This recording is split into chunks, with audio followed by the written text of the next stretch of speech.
السلام علیکم ورحمۃ اللہ وبرکاتہ۔ بسم اللہ الرحمن الرحیم۔ میرا نام سید امیر الدین ہے۔ آج ہم جانیں گے کہ وراثت کسے کہا جاتا ہے اور وراثت کن لوگوں میں اور کیسے تقسیم ہوتی ہے۔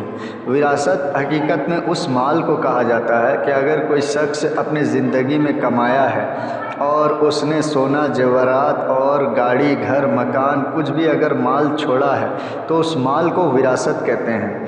اور اس وراثت کو کیسے تقسیم کیا جاتا ہے، سب سے پہلے ہم قرآن سے جانیں گے۔